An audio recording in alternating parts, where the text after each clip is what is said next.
का आंदोलन नहीं है, ये चालू रहेगा जब तक ये आवाजें लाउडस्पीकर बंद नहीं होते, तब तक ये चालू रहेगा। इन 135 मस्जिदों के ऊपर आप कौन सी कार्रवाई करने वाले हैं?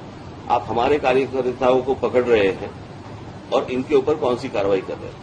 आज 4 तारीख है, 4 तारीख को हम लोगों ने मस्जिदों के ऊपर के जो लाउडस्पीकर है वो बंद करने के लिए सरकार को विनती की थी और 4 तारीख के बाद हम लोग अगर लाउडस्पीकर चलाए गए तो उसके सामने हम लोग हनुमान चालीसा इस महाराष्ट्र में, देश में लोग चलाएंगे, लाउडस्पीकर के ऊपर चलाएंगे, ये हम लोगों ने कहा था।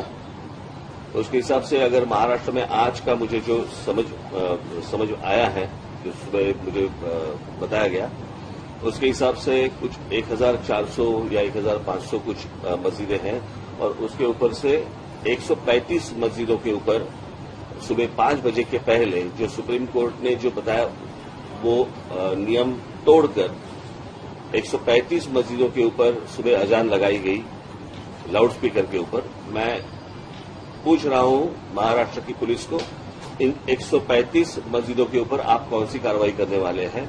आप हमारे कार्यकर्ताओं को पकड़ रहे हैं और इनके ऊपर कौन सी कार्रवाई कर रहे हैं?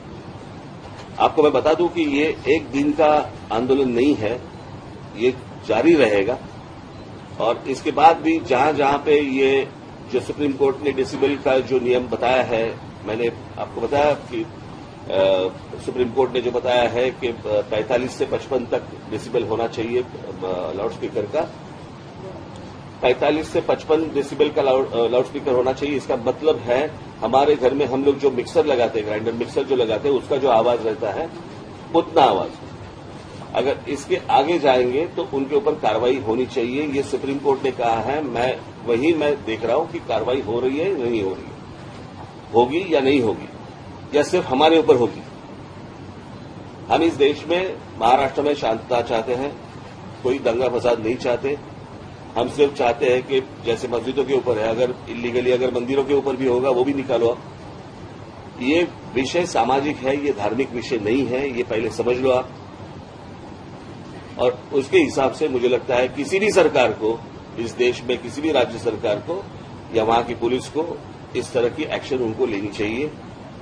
अगर आप सुप्रीम कोर्ट का अगर आप कंटेम्प्ट ऑफ कोर्ट कर रहे हो तो सुप्रीम कोर्ट इसके आगे क्या करने वाली है ये भी मुझे देखना है। कि एक बार फैसला सुना देती है आप, और फैसला सुनाने के बाद अगर नीचे जो सरकारें हैं वो उसका इम्प्लीमेंटेशन अगर नहीं कर रहे हैं तो फिर फायदा क्या है सुप्रीम कोर्ट का? सुप्रीम कोर्ट का डिसीजन है, डिसीजन के बाद अगर सरकारें नहीं मानती तो क्या करेंगे आगे? और जब निवेदन की भाषा जब नहीं समझ में आती तब आंदोलन की भाषा शुरू हो जाती है। और इसके लिए आंदोलन है, ये एक दिन का आंदोलन नहीं है, ये चालू रहेगा जब तक ये आवाजें लाउडस्पीकर बंद नहीं होते, तब तक ये चालू रहेगा। ठीक है? इस वीडियो को लाइक करें, हमारे चैनल को सब्सक्राइब कर बेल आइकन जरूर प्रेस करें हमारी न्यू वीडियो सबसे पहले देखने।